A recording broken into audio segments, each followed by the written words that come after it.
Currently, Vietnam has entered a period of comprehensive international integration. Up to 2015, Vietnam has established diplomatic relations with 185 countries and made economic and trade relations with more than 224 countries and territories. The fact that Vietnam joined the World Trade Organization WTO has boosted the integration process of the country from the ASEAN and Asia region level to the global level. After joining the WTO, Vietnam has maintained a high growth rate. In 2007, GDP growth reached 8.46%. Exports in 2013 increased approximately 167 times, reaching $132.2 billion compared to that of 1986. Vietnam's products and goods have been exported to more than 220 countries and territories of every continent.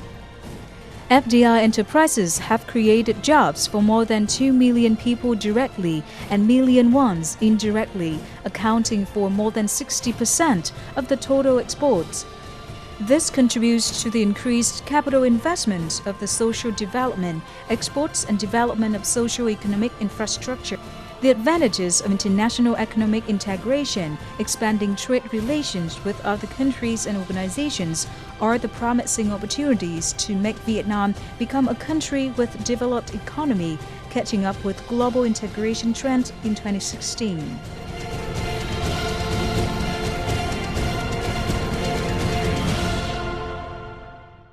Hello and welcome to Sharing Vietnam on VTC10 Netviet among Nhật. Vietnam has been into a very comprehensive and excellent integration process, especially from the 2015. And in our program today, we have a talk to Mrs. LAURSEN, Danish ambassador to Vietnam, and she will share about the opportunities and an overview of Vietnam in the international integration process in 2016. Thank you, Mrs. LAURSEN, for joining our program today. But first of all, what do you think about the international integration of Vietnam in the previous year 2015? I think we have over the past years seen a steady grow in Vietnam's integration into the world and the world economy. And if I should mention some highlights from 2015, I think one very important one would be the conclusion of the free trade agreements with the EU and with the FTA. Another one would be the global climate agreement in Paris this December, where I think we saw Vietnam being much more active than we have seen before in a COP meeting. And then I think finally also it's worth mentioning this summit of the International Parliaments Union hosting here in Hanoi earlier in 2015. I think, as far as I know, it was the biggest international meeting in Hanoi ever. Right. So what are the significant accomplishments of Vietnam that impressed you the most? What has really impressed me is this determination by the Vietnamese government to accomplish or to conclude very ambitious trade agreements with the EU and with the Pacific nations. They are very ambitious plans, and I think Vietnam would gain much from these or benefit much from these, but they will also be challenging for Vietnam. And I think what is impressive is that the Vietnamese government is aware that to benefit from those agreements, it will require many reforms at home for Vietnam.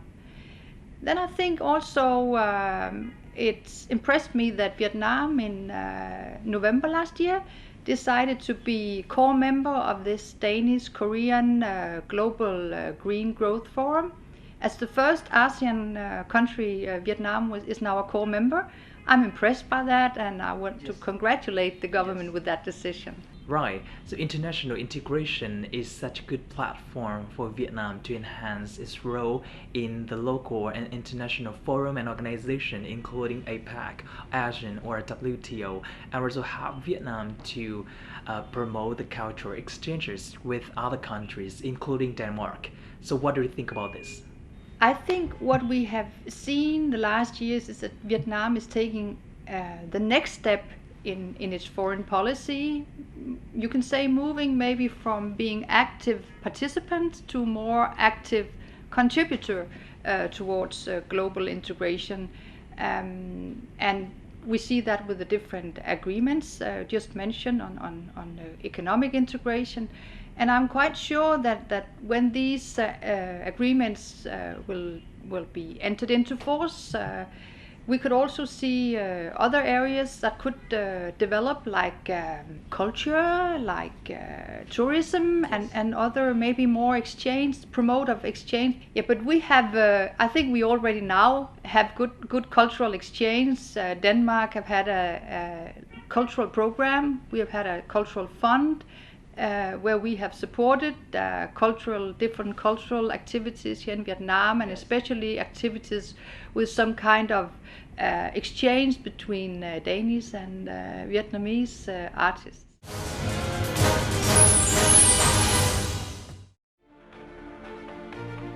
In 2015, Vietnam has made great achievements in international cooperation. The highlight is the declaration to conclude negotiations of free trade agreement between Vietnam and EU, signed after more than 3 years of negotiations with 14 formal sessions. Both parties shall endeavor to complete the ratification process for the agreement to take effect at the beginning of 2018. This will be an important impetus, expanding the market for export products, especially the key ones of two sides.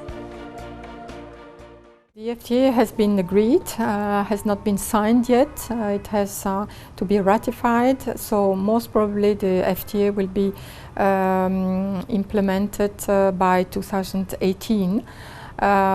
This gives the time also to Vietnam to get ready. It's a great success for Vietnam to have concluded these major free trade agreements. Vietnam will do some economic reforms in order to become more competitive and take full advantage of the opportunities opening up.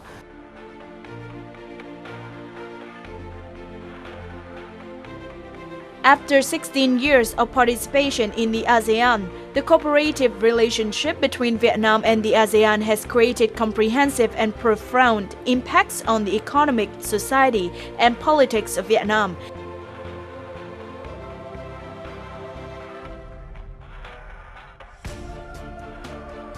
Especially in 2015, the ASEAN signed the declaration on the establishment of the ASEAN Economic Community (AEC), creating a common market and production hub, improving competitiveness and economic growth fairly.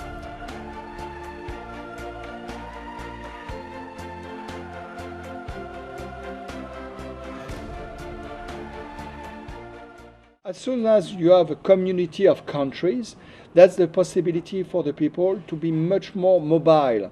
Hopefully the Vietnamese people and Vietnamese managers will be able to move and to staff operations in other Asian countries. One of the main action the Vietnamese government, but I would say all governments should do, is to improve and develop education, invest a lot in educating people. Clearly, we have the possibility for this country to become a major player in the Asian region.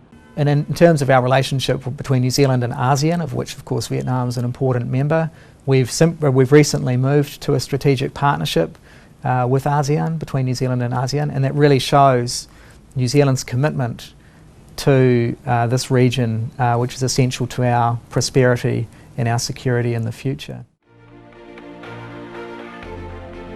In the process of international integration, Vietnam has been outstandingly active in updating science and technology, enhancing management skills for top managers and business staffs.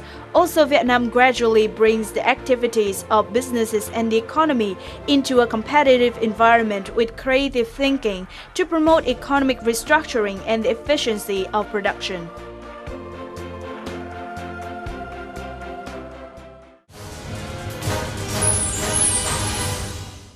Coming back to our talk today, talking about the bilateral cooperation between Vietnam and Denmark.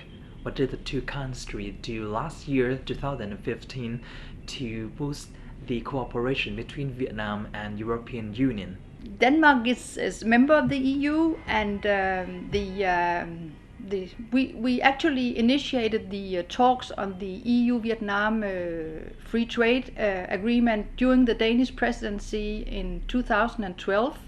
So of course, as a Danish ambassador to Vietnam, I'm very happy and pleased to see that the talks we started at that time now finally is concluded very successfully, and I'm quite sure that this agreement will be a cornerstone in the future relationship between EU and Vietnam. So I know that Denmark is also a developed country, having a lot of experiences in international integration. So as a Danish ambassador to Vietnam, can you share some of the experience lessons for Vietnam to boost and promote its international integration process in the next year? I think like Vietnam, Denmark is a coastal nation. We are a small country. Yes. And for Denmark, international law, international rules is the cornerstone in our foreign policy and in our international integration. But for a small country like Denmark, the benefit of following international law and rules when it comes to security and trade is far higher than the costs. And then I think also like Vietnam, Denmark is an open economy, and we have gained enormously from our integration into the EU. But I think it's also a very clear lesson that when you are part of when you are an open economy, being part of a market integration like in EU, your companies need to be competitive because they will have easy access to foreign markets. But of course, foreign companies would also have easy access to the Danish markets, and I mean, and I hope that to see a growing economic integration for Vietnam in the coming years. Well, last but not least, what are your expectations towards the international integration in Vietnam in 2016? In 2016 and in the coming years, to see Vietnam continue on that road. On integration into the world. What I also hope to see is that Vietnam will take up the challenge and also look at the reform process at home that are necessary to benefit fully from a global integration. Starting this year, the ASEAN Economic Community was established, and as far as I know, with inspiration from the European community, I think we might see the coming years that there will be some good economic perspectives in the ASEAN region. Well, thank you so much for joining our program today. And that is also the end of our program Sharing Vietnam. With all of the achievements, outstanding outcomes and accomplishments of Vietnam in the international integration process with other partners around the world in terms of economic, politics, diplomacies and cultural exchanges. We do hope that Vietnam will promote its cultural identity and enhance its competitiveness to advance to another level of international integration. For comments and feedbacks, please send it to sharingvietnam@netviet.net. Thank you so much for watching, and we'll see you again tomorrow.